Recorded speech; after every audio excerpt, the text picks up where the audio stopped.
Welcome to Have You Read It, the channel where we bring books to life, one summary at a time. Today we're diving into Adam Grant's latest thought-provoking book, Hidden Potential: The Science and Secrets of Finding and Unleashing Your Best. Grant challenges the traditional notion that greatness is primarily innate, arguing instead that potential is less about where you start and more about how far you travel. He emphasizes that everyone has hidden potential waiting to be unlocked. The book opens with a compelling story about the Raging Rooks, a chess team from a low-income middle school in Harlem. They defied all odds and became national champions, surpassing even wealthy, well-resourced teams. Their victory wasn't about inherent genius, but about developing character skills, like proactivity, discipline, and determination, nurtured by their coach, Maurice Ashley.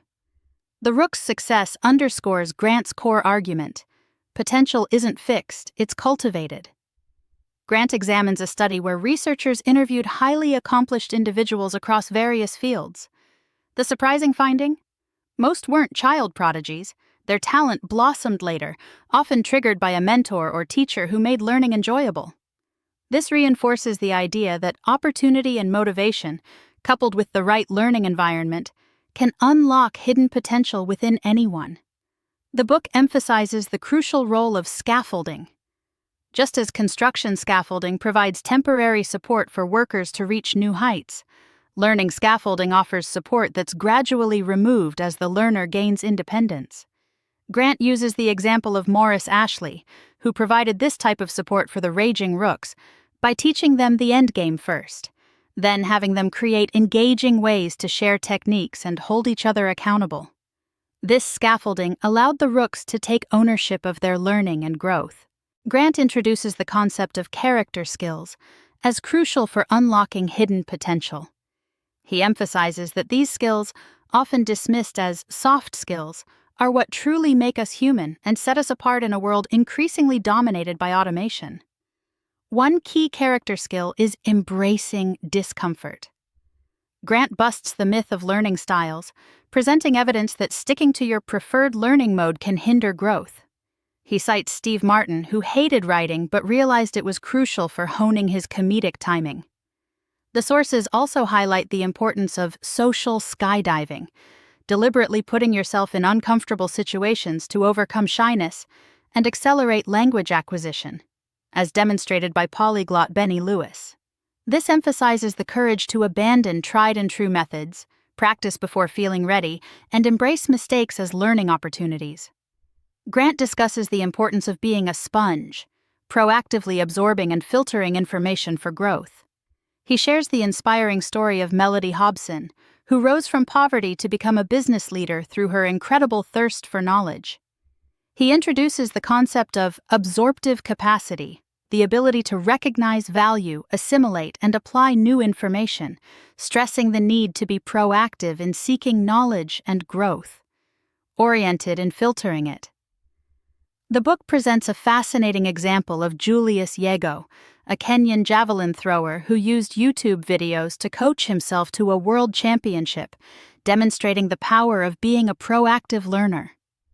Grant also shares his own experience of learning to give better public speeches by asking for advice instead of feedback, highlighting the importance of seeking targeted guidance for improvement. Another critical skill is being an imperfectionist, the ability to distinguish between essential and non-essential details. Grant talks about architect Tadao Ando, known for minimalist earthquake-proof structures, who embraces imperfections in his designs. He explains that perfectionism can hinder growth by causing us to obsess over minor details, avoid challenges, and dwell on mistakes. He contrasts this with wabi-sabi, the Japanese art of finding beauty in imperfection.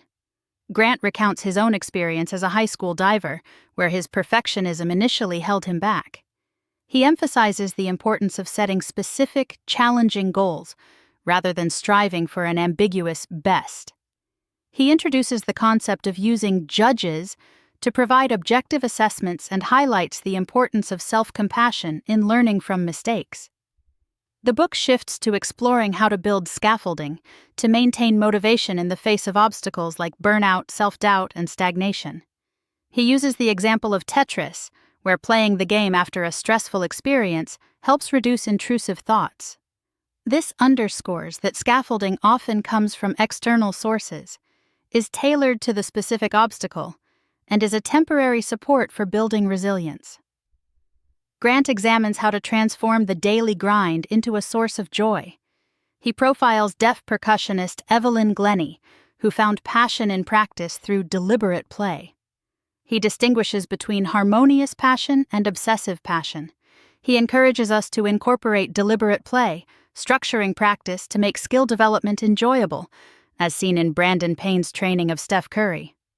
The book addresses the common experience of getting stuck on the path to progress. Grant uses the story of R.A. Dickey, a baseball pitcher who revived his career by mastering the knuckleball after years in the minor leagues. He introduces the concept of backing up to move forward, accepting a temporary decline in performance while experimenting with new methods.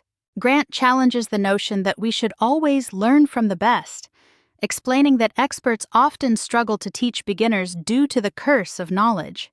He emphasizes the value of seeking guidance from multiple mentors to gain diverse perspectives. He suggests that when stuck, we should find a compass, a credible source to point us in the right direction, and collect pins or insights from different guides to chart our own course. He also explores the phenomenon of languishing, a sense of stagnation and emptiness, and suggests that taking detours to pursue hobbies or side projects can provide the small wins needed to regain momentum. Grant examines the concept of bootstrapping, overcoming obstacles by leveraging existing resources.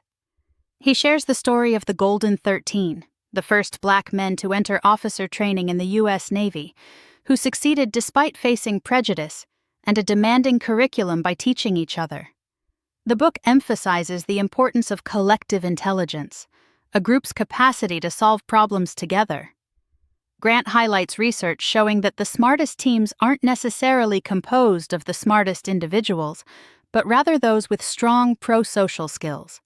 He discusses the importance of selecting leaders not just for their competence, but also for their ability to foster cohesion and create a climate for voice.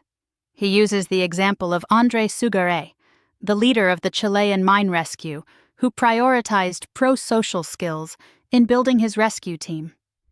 Grant advocates for replacing brainstorming with brainwriting, having individuals generate ideas separately before sharing them anonymously for evaluation, to promote balanced participation and prevent groupthink. He introduces the concept of a lattice organizational structure, offering multiple paths for ideas and feedback to flow, contrasting it with the traditional ladder hierarchy.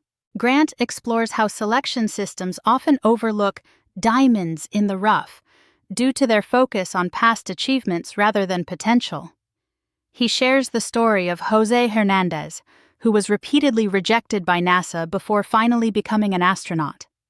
He explains that traditional metrics like credentials, experience, and past performance can be misleading, especially when they fail to account for the degree of difficulty faced by different candidates.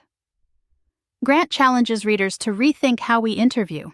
He profiles Call Yahol, a call center in Israel that hires people with disabilities, using a unique interview process designed to minimize stress and showcase strengths.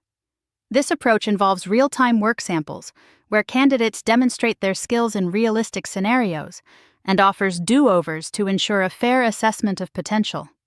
Grant proposes using grade point trajectory alongside GPA to assess growth and potential, arguing that improvement over time is a stronger indicator of future success than a single snapshot of performance. He shares his own experiences at Harvard, where he initially struggled but ultimately excelled. This emphasizes the role of mentors, scaffolding, and a growth mindset in realizing potential. So, what's the main takeaway? Hidden potential exists within each of us, and it's our responsibility and our privilege to unlock it. It's less about inherent ability and more about developing character skills, building supportive structures, and creating systems of opportunity. Here are a few key heuristics to remember. Embrace discomfort. Step outside your comfort zone, make mistakes, and learn from them. Be a sponge. Soak up knowledge proactively and filter it for growth. Embrace imperfections. Strive for excellence, not flawlessness. Find your scaffolding. Seek support from mentors, coaches, and peers. Play more. Inject joy into your practice and learning. Don't be afraid to back up. Sometimes you have to retreat to move forward. Find your compass and gather your pins. Seek guidance from multiple sources to chart your unique path. Refuel regularly. Take detours and pursue side projects to maintain motivation. Pull each other up. Build stronger bootstraps together. Open doors and windows. Create systems that provide opportunities for everyone to shine. Thanks for watching. Make sure to give this video a thumbs up and hit that subscribe button so you never miss our next book dive.